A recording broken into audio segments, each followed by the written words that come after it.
There are footballers remembered for the trophies they won. There are footballers remembered for the goals they scored. And then there are those rare players who change the way an entire country sees what is possible. For Mexico, Hugo Sánchez became one of those players. Long before Mexican footballers regularly appeared in Europe's biggest leagues, before millions could follow every match around the world, a young man from Mexico City crossed the Atlantic, carrying an ambition that seemed enormous for his time. He did not simply want to play in Europe, he wanted to conquer it. Hugo Sánchez Marquez was born in Mexico City on July 11, 1958, into a family where sport was already part of everyday life. From an early age, football became more than entertainment. It became discipline, competition, and a dream. His development eventually led him to Pumas UNAM, one of the great institutions of Mexican football.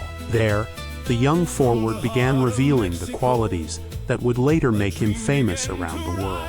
He was athletic, explosive, fearless, but above everything else, Hugo possessed the instinct that cannot easily be taught. He understood where a goal was going to happen. He could arrive in the right place before defenders understood the danger. He could finish with either simplicity or spectacular imagination, and when an ordinary shot was impossible, Hugo seemed capable of inventing another solution. Mexico began to recognize a special talent, but Hugo wanted something more.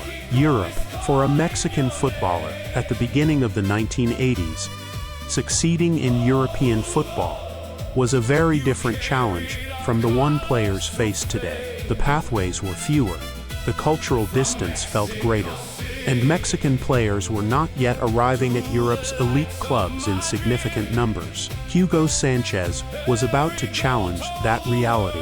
In 1981, he joined Atletico Madrid. It was not an instant fairy tale. He had to adapt to a different country, a different football culture, and a league where defenders were experienced, physical, and unforgiving. The goals did not immediately arrive with the frequency that would later define him, but Hugo stayed, he learned, he adapted, and gradually, Spanish football began to understand what Mexico had produced. Season by season, he became more dangerous. His movement sharpened, his finishing became devastating, his confidence grew. By the middle of the decade, Hugo Sánchez was no longer a Mexican footballer trying to succeed in Spain. He was one of the best strikers in Spanish football.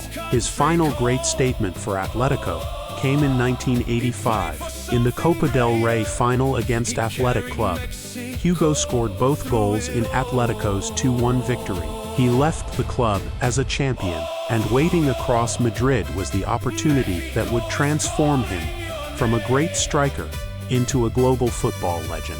Real Madrid. Hugo arrived at the Santiago Bernabéu in the summer of 1985. There could hardly have been a more demanding stage. Real Madrid expected victories. Its supporters expected greatness. Its history demanded players capable of living under extraordinary pressure. Hugo did not hide from that pressure. He seemed to become stronger because of it. In his first season with Real Madrid, he finished as the league's leading scorer with 22 goals, while helping the club win both the Spanish Championship and the UEFA Cup. It was the beginning of an extraordinary era. Real Madrid would win 5 consecutive league championships, and Hugo Sánchez became the attacking spearhead of a generation associated with some of the most dominant football Spain had seen. The numbers were remarkable: 208 goals in 282 official appearances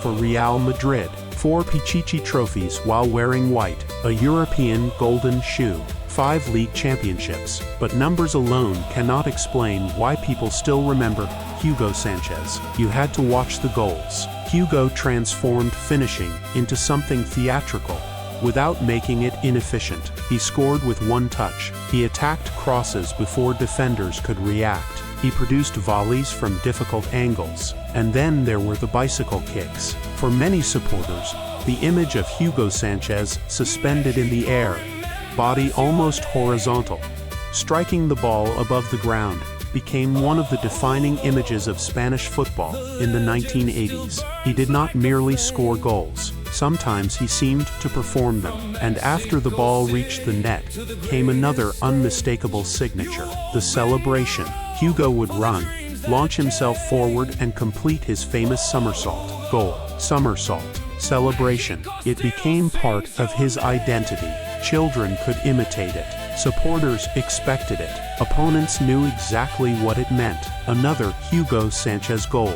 Behind those spectacular moments, however, was an extraordinarily disciplined striker. His greatest weapon may not have been acrobatics at all. It was anticipation. Hugo understood space. He understood timing. He often needed only one touch, because he had already made the important decisions before the ball reached him. That intelligence made him one of the most efficient finishers of his generation, and every goal in Madrid carried another meaning thousands of kilometers away. Mexico was watching. For Mexican supporters, Hugo's achievements belonged to more than one player. Here was a man from Mexico City becoming the leading scorer of one of Europe's greatest leagues. Here was a Mexican wearing the white shirt of Real Madrid and becoming one of the club's defining forwards. Here was proof that Mexican football talent did not need to remain inside Mexico to be respected. It could travel, it could compete, it could dominate, and it could become legendary. That connection became especially powerful when Hugo wore the green shirt of his country. He represented Mexico 75 times and appeared at 3 World Cups. But no tournament carried more emotion than the World Cup held in Mexico in 1986. By then, Hugo was already a star in Europe. Now he returned home as one of the most recognizable players in Mexican football. The country needed something to celebrate. Mexico was still recovering emotionally from the devastating earthquake of 1985, and the national team's World Cup run became a source of collective hope. Hugo scored against Belgium as Mexico began a tournament that would take the national team all the way to the quarterfinals. Mexico eventually faced West Germany. After a goalless match, the dream ended in a penalty shootout. Mexico had not reached the semifinals, but that generation became part of the country's football memory. And Hugo Sánchez stood at the intersection of 2 worlds. He was Mexico's star at home and Mexico's ambassador abroad. His international career did not produce the World Cup triumph that would have made the story perfect, but perhaps that makes his legacy more interesting. Hugo's greatness was not built around one tournament. It was built year after year, goal after goal, in one of the most demanding football environments in the world. After leaving Real Madrid in the early 1990s, his playing journey continued through different clubs and countries before eventually reaching its conclusion. Later, he moved into coaching, and once again, Pumas became an important part of his story. But by then, the most important work had already been done. Hugo Sánchez had changed the scale of the Mexican football dream. The generations that followed would grow up in a different psychological landscape. Mexican players could look toward Europe and know that someone from their country had already stood at the Santiago Bernabéu, worn the number 9 shirt, fought for scoring titles, and become one of Real Madrid's legendary forwards. That does not mean Hugo created every opportunity that followed. Football history is never that simple, but he expanded the imagination of what a Mexican footballer could become. That is why his legacy cannot be measured only in goals. It lives in the image of the bicycle kick. It lives in the somersault after another finish. It lives in the white shirt of Real Madrid. It lives in the green shirt of Mexico. It lives in the memory of supporters who watched a Mexican striker become feared by defenders across Spain. And decades later, even Real Madrid remembers him not simply as a foreign player who once represented the club, but as one of the great forwards in its history. The International Federation of Football History and Statistics recognized him as the greatest footballer from North and Central America of the 20th century.